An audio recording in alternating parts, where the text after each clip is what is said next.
ബോണായിട്ട് അവതരിപ്പിക്കുന്നത് കുറച്ച് ഗെയിൻ കൊടുത്തു കേട്ടോ. കാരണം ആ 3 മൈക്ക് വെച്ചിട്ടാണ് സാധാരണ മോള് ചെയ്യാറുള്ളത്. ഒറ്റ മൈക്കിലൊന്ന് അഡ്ജസ്റ്റ് ചെയ്യണം. അപ്പോൾ പാകപ്പിഴവുകൾ എന്തെങ്കിലും ഉണ്ടെങ്കിലും ക്ഷമിക്കുക. എല്ലാവരും ഒന്ന് ഭക്ഷണം കഴിച്ചവരൊക്കെ തന്നെ ഒന്ന് അകത്തേക്ക് കടന്നിരിക്കണമെന്ന് അപേക്ഷിക്കുകയാണ്. കാരണം മോളുടെ പ്രകടനം കാണണമെങ്കിൽ, കാരണം അത് നഷ്ടമായി എന്ന് നിങ്ങൾക്ക് ഒരിക്കലും തോന്നാൻ പാടില്ല. അതുകൊണ്ടാണ് പറയുന്നത്. ഭക്ഷണം കഴിച്ചവരുണ്ടെങ്കിലും ഒന്ന് പെട്ടെന്ന് തന്നെ ഇങ്ങോട്ട് കടന്നിരുന്നു കഴിഞ്ഞാൽ മോൾക്ക് നൽകുന്നൊരു വലിയൊരു പ്രോത്സാഹനമായിരിക്കും അത്. തന്മയ മോളെ ഏത് സ്കൂളിലാണ് പഠിക്കുന്നത്? ടാഗോറിലല്ലേ? ഓക്കെ. അപ്പൊ നമുക്ക് തന്മയുടെ മോണാക്ട് കാണാം. ഒരു കൈ അടിച്ച എല്ലാവരും കൂടി ഭക്ഷണം കഴിച്ച ഊർജത്തിന് വേണ്ടി. ആ ഓക്കെ, പോരെ മോളെ, ഇനി കഴിഞ്ഞിട്ട് നമുക്ക് അടിപ്പിക്കാം കേട്ടോ. ഏവർക്കും എന്റെ വിനീതമായ നമസ്കാരം. സ്ത്രീ അവൾ മകളാണ്, കാമുകിയും ഭാര്യയുമാണ്. ഏതൊരു കുഞ്ഞിന്റെ കരച്ചിൽ കേട്ടാലും തന്റെ മാറിലെ തേഞ്ചിലെത്താൻ വെമ്പുന്ന അമ്മയുമാണ്. അവിടെയും ദുരാചാരങ്ങളുടെ വേലിക്കെട്ടുകൾക്കിടയിൽ അവളെ ആരോ ബന്ധിപ്പിച്ചു നിർത്തുന്നു. ഊരും പേരും നഷ്ടമാകുന്നതോടെ അവളെ പോലുള്ളവർക്ക് ഒരു പേര് മാത്രം, ഭായ. അതെ, പ്രസിദ്ധ എഴുത്തുകാരി മഹാശ്വേതാദേവിയുടെ വളരെ പ്രസിദ്ധമായ ഭായൻ എന്ന കൃതിയുടെ സാരാംശം മാത്രം കടമെടുത്തുകൊണ്ട് എന്റെ ഏകാഭിനയ ആവിഷ്കാരം അതിജീവനം. അച്ഛൻ ചന്ത നോക്ക്, നിന്നെ പോലെ തന്നെ ഞാൻ പ്രാർത്ഥിച്ചിരുന്നു. എനിക്ക് എന്റെ ചന്തനെ പോലൊരു കുഞ്ഞുമതിയത്. എന്നാലേ ഇവൾക്ക് നിന്റെ ചന്ത, നമ്മുടെ മോൾക്ക് ഈ കറുമ്പന്റെ ചന്താകാഞ്ഞത് ഭാഗ്യം. അച്ഛനോടുള്ള അർപ്പ് ഇന്നും ആർക്കും വിട്ടുമാറിയിട്ടില്ല. മഹാഭാഗ്യം. നമ്മുടെ മോള് സുന്ദരിയ. അതാണ് എന്റെ പേടി. നമ്മുടെ മോൾക്ക് നമ്മുടെ കഥ വരരുത്. ചില നേരങ്ങളിൽ നമ്മുടെ ജീവിതം അടിമകളെക്കാൾ കഷ്ടല്ലേ ചന്ത? ചിലപ്പോഴല്ല, എന്നും അടിമകൾ തന്നെ. കുഞ്ഞിനെ പോലും ശ്മശാന സൂക്ഷിപ്പുകാരായ നമുക്കെന്തുമില്ല. ശരിയാണ്, ഒരു കുഞ്ഞു മരിച്ച ദേഹത്ത് മണ്ണ് വാരിയിട്ടടക്കാൻ ഞാൻ തന്നെ പോണം. അതാണ് എന്റെ നിയോഗം. എന്നാലും നമ്മുടെ മകൾ ഈ ശവഗന്ധം അനുഭവിക്കാതെ ഏതെങ്കിലും നാട്ടിൽ സുഖമായി വളരണം. സുഖമോ? ഏതു നാട്ടിലായാലും കറുകന്മാർ തിന്നുന്നത് ശവം തന്നെയല്ലേ? അല്ലേ ചന്ത? ഇന്ദ്രാജി കൂട്ടരും അവരുടെ പിറകെ തന്നെയുണ്ട്.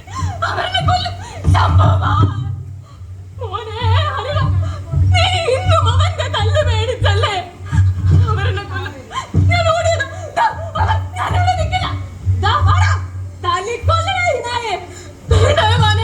അവൻ കക്കില്ല, കളവ് ചെയ്യില്ല, അവന് വിശന്നിട്ട ദൂരെ പോടാ ചന്ത.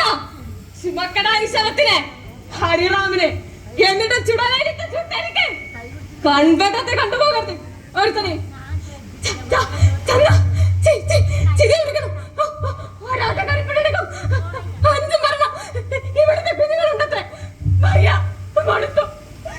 കുഞ്ഞുങ്ങളുടെ ചവടക്കെ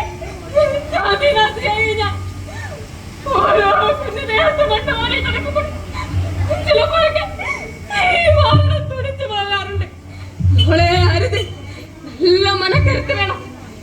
എങ്കിൽ അറിയാലോ, ചാരുമതി എന്ന് പറയണ പുരാക്കന്മാരുടെ കെണിയായിരുന്നു അത്. അരിച്ച കുഞ്ഞിനെ മുലയൂട്ടി എന്ന കള്ളക്കഥയുണ്ടാക്കി ഭ്രഷ്ട് കൽപ്പിച്ച് കാട്ടിലേക്ക് അയച്ച് പീഡിപ്പിക്കാനാ ചെയ്യാ. ചാന്ദിനി, നീ നടക്കും. കുഞ്ഞിനെ അപ്പുറത്തെ ചമേടിയെ പേടിക്കണ്ട, ഞാനുണ്ടാവും. ചന്ത, ഈ ശ്മശാന ഭൂമിയിലെ തനിച്ചായിരിക്കും. ഒരു കണ്ണു വേണം. ഇന്ദ്രാജിയുടെ വലം കൈയായ കാവല് അവനിവിടെ എവിടെയെങ്കിലും മാറി നിൽക്കുന്നുണ്ടാകും. നേരെ ഇട്ടാറായി. അങ്ങ് മാറി നിൽക്ക്, ഞാൻ കുഴിയെടുക്കട്ടെ. എന്റെ ഈ കണ്ണുകൾ നിന്നെ തിരയാൻ തുടങ്ങിയിട്ട് നാളേറെയായി. ഇന്ദ്രാജിക്ക് നിന്നെ വേണം, ശേഷം എനിക്ക് തൊഴിലെ കാവലൻ. ചാന്ദിനി ചന്തല കണ്ട ഇയാളോടുള്ള ആർക്കും വെറുപ്പും അവന്റെ പെണ്ണിനെ കാണുമ്പോ മാത്രം മാറുന്നെങ്ങനെയാ? കൊതിപ്പൂണ്ട് നിൽക്കുന്നവൻ എന്ത് കീഴാളൻ. പെണ്ണായിരിക്കണം, നല്ല കൊതിപ്പിക്കുന്ന പെണ്ണ്. വാടി ഇവിടെ, അരവലിക്ക് പകരം ചുടല.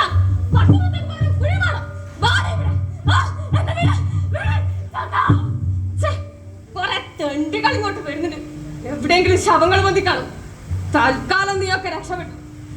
ചാന്ദിനി, ഇതാ ഒരു ശവം കൂടി. കുഞ്ഞിന് വേണ്ടി പ്രാർത്ഥിക്കാം.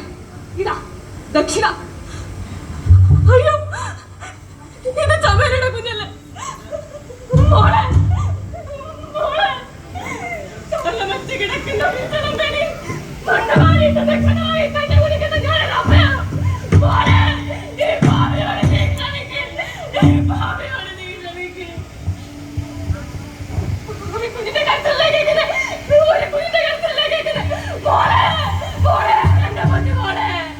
ഇവൾ ആചാരമുറകളെല്ലാം തെറ്റിച്ച് ശവത്തിന് മുലയൂട്ടിയിരിക്കുന്നു. അവരൊക്കെ ശിക്ഷ വിധിക്ക്. ഗോത്രാചാരം തെറ്റിച്ച് ശവത്തിന് മുലയൂട്ടിയ ഇവൾ ഇന്നു മുതൽ ഭാര്യ. ഇവളുടെ വളകൾ തച്ചുവെച്ച് സിന്ദൂരം വായിച്ച് ആചാരവേഷം അണിയിച്ച് നാട് കടത്ത്. ഇല്ല, ഇല്ല. ചന്ത, ദുരാചാരങ്ങളുടെ വേലിക്കെട്ടുകളിൽ നിന്നുള്ള നമ്മുടെ പോലെ നീ ആഗ്രഹിക്കുന്നില്ലേ?